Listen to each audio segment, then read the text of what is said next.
नमस्ते बच्चों। आज हम स्टार्ट करने वाले हैं ट्रिग्नोमेट्री।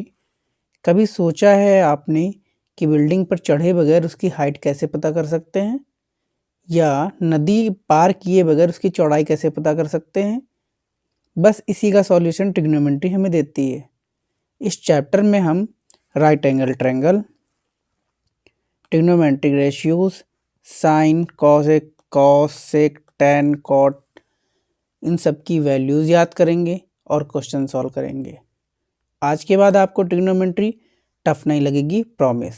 अब सबसे पहले जान लो राइट एंगल ट्रायंगल किसे कहते हैं। वो ट्रायंगल जिसमें एक एंगल 90 डिग्री का होता है वो राइट एंगल ट्रायंगल होता है।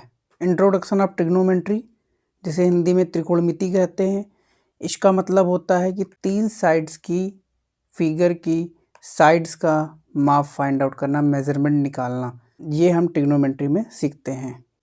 पाइथागोरस का फॉर्मूला, जो कि हमेशा और केवल राइट एंगल ट्रायंगल समकोण त्रिभुज पे ही लगता है। समकोण त्रिभुज जिसका एक एंगल 90 डिग्री हो। पाइथागोरस फॉर्मूला होता है hypotenuse square equal to base square plus perpendicular square. इसी को हिंदी में इस तरीके से याद करेंगे, कर्ण का स्क्वायर इक्वल टू आधार का स्क्वायर प्लस लंब का स्क्वायर। इसमें सबसे लंबी और तिरछी साइड को हाइपोटेनियस बोलते हैं, जिसे हिंदी में कर्ण लिखते हैं। और बची हुई दो साइडें, उनमें से एक परपेंडिकुलर जिसे लंब बोलते हैं और दूसरी बेस होती है जिसे आधार बोलते हैं। परपेंडिकुलर और बेस को लेके दो कंडीशंस होती हैं।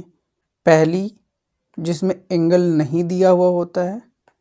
अगर एंगल नहीं दिया हुआ है तो आप परपेंडिकुलर और बेस को किसी को भी मान सकते हैं, लेकिन हाइपोटेनियस हमेशा और हमेशा सबसे लंबी साइड रहेगी और ये कभी भी चेंज नहीं होती है। दूसरा कंडीशन होता है जिसमें आपको एंगल दे दिया गया हो। एग्जाम्पल के तौर पर मान लीजिए इसमें ये थीटा दिया हुआ है। अगर ये एंगल आपका थीटा है तो इसके अपोजिट साइड, जस्ट सामने लगी हुई साइड जो होगी वो परपेंडिकुलर होगी। और इस एंगल के साथ में दो साइड लगे हुए हैं, एक तो सबसे लंबी साइड जो कि हाइपोटेनियस हो जाएगी, बची हुई दूसरी साइड जो हुई वो होगी हमेशा बेस। अब मान लीजिए कि यहाँ पे ये थीटा हो जाता, और अगर ये वाला एंगल थीटा हो जाएगा तो इसके जस्ट सामने जो लाइन हुई ये हो जाएगा अब आपका परपेंडिकुलर। और इसके बेस के साथ में लगी हुई लाइन, इसके बेस के साथ में लगी हुई लाइन देखो, एक तो हाइपोटेनियस जो कि सबसे लंबी और तिरछी है, फिक्स है। बची हुई दूसरी लाइन क्या हो जाएगी, बेस हो जाएगी। ये हमेशा ध्यान रखना कि अगर एंगल गिवन है तो एंगल ही डिसाइड करेगा, वो एंगल ही डिसाइड करेगा कि परपेंडिकुलर और बेस कौन सी साइड होगी। हाइपोटेनियस हमेशा सबसे लंबी और तिरछी साइड होती है। अब यहाँ पे समझो ट्रिग्नोमेट्रिक रेशियोज, त्रिकोणमिति फलन। इसको याद करने के लिए एक ट्रिक है, ये याद करना है आपको, पढ़े बिना पास हम हैं बॉस। इसके लिए आपको एक स्टोरी सुनाते हैं। मान लो आपकी मम्मी ने आपसे कहा, बेटा पढ़ लो कल बोर्ड है आपका। आपने कहा, नहीं मम्मी, मैं तो पढ़े बिना पास हो जाता हूँ। तो मम्मी ने पूछा, वो कैसे? तो आप बोलोगे, मैं हूँ बॉस क्लास का। तो इस तरीके से आप इसको याद रख सकते हो, पढ़े बिना पास हम हैं बॉस। इसको शॉर्ट में ऐसे भी याद कर सकते हैं, PBP अपॉन HHA। इसके फर्स्ट लेटर आपको याद रखने हैं। जब साइन होगा तो P/H, कॉस होगा तो B/H, टेन होगा तो P/, ये जो P for perpendicular, B for base, P for perpendicular, H for hypotenuse. ऐसे ही कॉट की बारी आई तो B/, शेक की बारी आई तो H/B, कॉशेक की बारी आई तो H/P। हिंदी मीडियम वाले बच्चे कैसे याद करेंगे, लाल बटे कक्का, साइन लंब बटे कर्ण, कॉस आधार बटे कर्ण, टैन लंब बटे आधार, कॉट आधार बटे लंब, शेक कर्ण बटे आधार, कॉसेक कर्ण बटे लंब। अब ये फॉर्मूले देख लो, यहीं से ये फॉर्मूले निकल के बने हुए हैं। इन्हीं को ट्रिग्नोमेट्रिक रेशियोज कहेंगे। Sine theta equal to P by H, Hindi में लंब बटे कर्ण। Cos theta equal to B by H, Hindi में आधार बटे कर्ण। Tan theta equal to P by B, लंब बटे आधार। Cosec theta hypotenuse upon perpendicular, कर्ण अपॉन लंब। ऐसे ही sec theta hypotenuse upon base, कर्ण बटे आधार। Cot theta base upon perpendicular, आधार बटे लंब।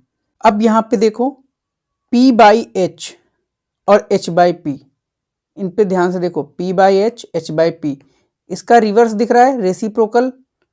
तो जब ये एक दूसरे का रेसिप्रोकल है तो साइन थीटा और कोसेक थीटा भी एक दूसरे का रेसिप्रोकल हो जाएंगे। इससे एक फॉर्मूला निकल के आएगा, sine theta equal to 1 upon cosec theta. ऐसे ही P by H, H by P एक दूसरे के रेसिप्रोकल हैं, तो ऐसे ही cos theta equal to 1 upon sine theta बन जाता है।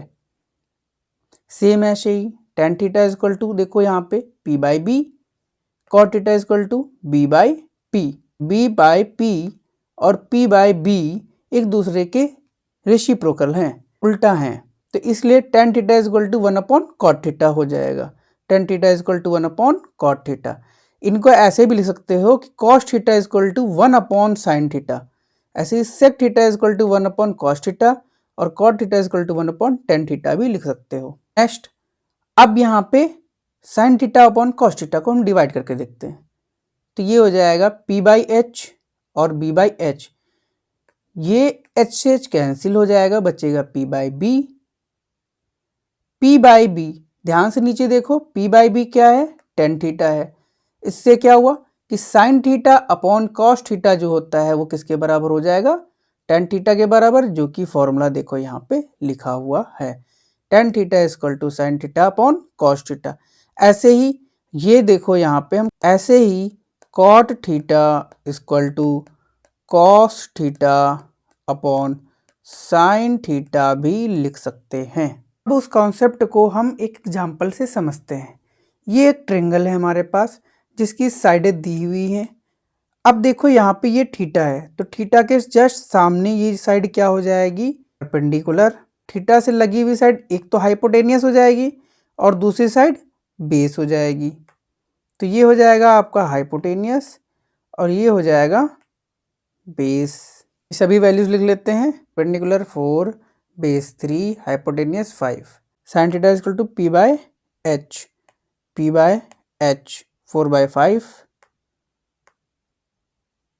4 बाय 5। ऐसे cos theta equal to B by H 3 by 5 और tan theta equal to P by B. P की वैल्यू 4 है और B की वैल्यू 3 है। ऐसे ही cot theta B by H, चाहे तो वैल्यू अब यहाँ से निकाल लो या फिर आपको अब पता है कॉट थीटा टेन थीटा का रिवर्स होता है, तो ये लिखा हुआ है 4 बाई 3, तो ये हो जाएगा 3 बाई 5। ऐसे ही सेक थीटा कॉस थीटा का रिवर्स होता है अपोजिट, तो यहाँ पे 3 बाई 5 है, तो ये हो जाएगा 5 बाई 3। ऐसे ही sine theta equal to 4 by 5 है, तो ये हो जाएगा कॉसेक थीटा इसका रिवर्स 5 बाई 4, तो कॉट थीटा हो जाएगा 3 बाई 4, सेक थीटा हो जाएगा 5 बाई 3 और कॉसेक थीटा हो जाएगा 5 बाई 4। इस तरीके से आपको हमेशा क्वेश्चन करने हैं और क्लास 10th बोर्ड के एग्ज़ाम में इस पे हमेशा और हर साल क्वेश्चन आता ही आता है। अब कुछ जगह पे आपको हमेशा ध्यान रखना है कि ऐसी गलतियां नहीं करनी है। साइन थीटा को आप कभी भी साइन इंटू थीटा नहीं लिख सकते। साइन स्क्वायर थीटा को साइन थीटा का होल स्क्वायर लिख सकते हैं, लेकिन sine square theta equal to sine square theta square नहीं लिख सकते, ना ही साइन थीटा स्क्वायर लिख सकते हैं। इस तरीके से आप कभी भी मत लिख देना। ट्रिपलेट्स याद रखना। ट्रिपलेट्स क्या होते हैं, वो 3 नंबर्स का ग्रुप जो हमेशा एक राइट एंगल ट्रायंगल बना सकता है, जो पाइथागोरस की थ्योरम पे फिट बैठता है, उसी को हम ट्रिपलेट बोलते हैं। कुछ ऐसे ट्रिपलेट मैं दिए दे रहा हूं तुमको, तुम इसे याद कर लेना अच्छे से। अगली क्लास 10 के एग्ज़ाम में इन्हीं ट्रिपलेट्स पे क्वेश्चन बनते हैं। पहला है 3 4 5, दूसरा है 5 12 30, तीसरा है 7 24 25, चौथा है 8 15 17। ये कुछ वैल्यूज़ हैं, ये आपको याद रखनी है। इस पर डायरेक्ट क्वेश्चन पूछे जाते हैं, जैसे साइन थीटा 0 डिग्री की value 0, 30 degree 1/2, sine 45 1/√2, sine 60 √3/2, sine 90 1। ये एक ट्रिक बताएंगे, उससे आप इजीली याद कर सकते हो। यहाँ देखो 0 1 2 3 4 लाइन से लिख लेना, सभी को 4 से डिवाइड कर देना, उसके बाद में अंडर रूट लगा देना सब पे, और इसको जब सॉल्व करोगे तो ये 0 आएगा, 1/2 1/√2 1√3/2 1। ये 0 वैल्यू साइन 0 डिग्री की है, ये वैल्यू साइन 30 की, ये वैल्यू साइन 45 की, ये वैल्यू साइन 60 की, और ये वैल्यू 90 डिग्री की। ये आने के बाद में कॉस थीटा की वैल्यूज़, साइन थीटा की वैल्यूज़ अपोजिट रिवर्स लिख दे रहना, कॉस की वैल्यूज़ आ जाएंगी। जैसे इस तरीके से आप अपोजिट डायरेक्शन में ऐसे लिखते चले जाओगे, सभी की वैल्यूज़ आ जाएंगी। यहाँ पे देखो साइन 45 और कॉस 45 दोनों की वैल्यू बराबर है आपस में, और इस पर डायरेक्ट क्वेश्चन पूछा जाता है। क्या पूछा जाता है? ऐसे लिख के कि साइन थीटा या sine angle A equal to cos angle A. अगर किसी एंगल का पूछ लेगा कि टेन एंगल ए की वैल्यू फाइंड आउट करो, तो जब भी आपको दिख जाए कहीं पे साइन ए बराबर कॉस ए, तुरंत समझ जाना कि एंगल ए वैल्यू 45 डिग्री है। अब tan 45 की वैल्यू बतानी है। अब देखो tan 45 की वैल्यूज कैसे याद रखेंगे? tan theta is equal to होता है sine theta upon cos theta. tan 0 degree मतलब cos 0 sine 0 degree upon cos 0 degree, 0/1 करोगे तो ये 0 आ जाएगा। ऐसे ही 30 डिग्री निकालना है, 2 से 2 कैंसिल, 1/√3 आ जाएगा। 45 डिग्री निकालना है हमें, तो यहाँ पे ये दोनों कैंसिल पूरा हो जाएगा, 1 आ जाएगा। ऐसे ही हमें tan 60 निकालना है, तो साइन 60 अपॉन कॉस 60 कर दोगे, 2 से 2 कैंसिल, √3 आ जाएगा, और 1 को 0 से डिवाइड करोगे तो इनफाइनाइट आ जाएगा। कॉट थीटा की वैल्यू निकालनी है, तो tan का अपोजिट कर दो, 1/tan थीटा, या फिर tan थीटा को ऐसे ही जैसे साइन थीटा को अपोजिट करके कॉस थीटा निकाला था, वैसे ही tan थीटा का रिवर्स लिख देना, कॉट थीटा की सभी वैल्यूज आ जाएंगी। अब यहाँ पे भी एक चीज़ याद रखना, इस पे भी बहुत क्वेश्चन बनता है। आपसे बोल दिया जाएगा कि tan A is equal to cot A, other कोई वैल्यू पूछ ली जाएगी, या एंगल A का मान बताओ। तो यहाँ पे देखो हमेशा tan 45 और cot 45 आपस में बराबर होते हैं। ऐसे ही sec 45 और cosec 45 की वैल्यू आपस में बराबर होती है। इन पे डायरेक्ट क्वेश्चन पूछे जाते हैं। अब देखो sec की वैल्यू निकालनी होगी तो cos रेसिप्रोकल कर देना, 1 1, इसका उल्टा 2/√3, 1/√2, इसका ऊपर उल्टा कर दो √2, और 1/2 उल्टा कर दो 2। ऐसे ही cosec थीटा याद करना है आपको, तो कॉसेक साइन थीटा का उल्टा होता है, तो ये हो जाएगा 1/2 का 2, 1/√2 का √2, √3/2 का 2/√3। ठीक है, तो इसको ऐसे ही अच्छे से याद कर लो, और कोशिश करो इसको लिख के आप अपने स्टडी टेबल पे सामने चिपका लो, ताकि आपकी नज़र इस पर डेली पड़े और ये आपको अच्छे से याद हो जाए। इससे डायरेक्ट क्वेश्चन पूछे जाते हैं। चलो आप देखते हैं बोर्ड में आए हुए 2-3 क्वेश्चन। ये क्वेश्चन देखो, इसमें पूछा गया है 2 tan 30 upon 1 plus tan square 30 की वैल्यू बताओ। अब यहाँ पे आपको वैल्यू पता होनी चाहिए। tan 30 डिग्री की वैल्यू 1/√3 है। इसमें tan 30 की वैल्यू भरो, 2 × 1/√3 अपॉन 1 प्लस 1/√3 का होल स्क्वायर। इसको सॉल्व करोगे तो ऊपर हो जाएगा 2/√3, और नीचे हो जाएगा, ये हो जाएगा 1/3, और 1/3 1 में ऐड होगा तो 4/3 आ जाएगा। इसको सॉल्व करेंगे आगे, 2/√3 इनटू ये जो नीचे वाली नंबर है, इस डिवाइड को मल्टीप्लाई में जैसे ही कन्वर्ट करेंगे नीचे वाली नंबर पलट जाती है। तो ये हो जाएगा 3/4। 2 से 4 2 टाइम्स चला जाएगा और √3 से 3 काटोगे √3 आ जाएगा, तो हो जाएगा √3/2। ऑप्शन नंबर 1 इसका आंसर सही होगा।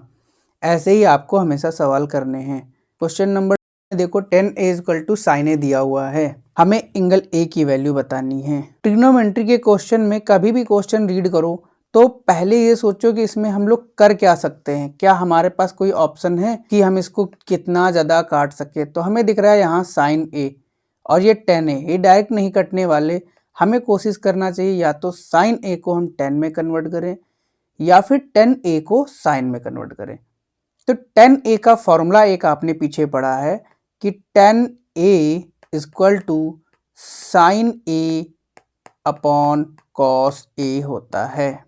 10a = sin a upon cos a होता है।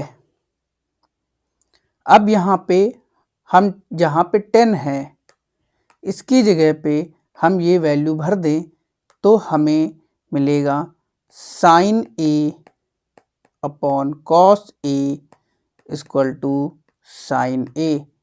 sin a से sin a एक बार कट जाएगा, cos a = आ जाएगा 1। अब हमें ये देखना है कि cos a में 1 किस एंगल की वैल्यू होती है। यहाँ देखो cos थीटा में 1 वैल्यू 0 डिग्री की होती है, तो इससे पता चलेगा कि एंगल ए कितना आएगा। इसकी वैल्यू होती है 0 डिग्री की, तो आंसर हो जाएगा 0 डिग्री।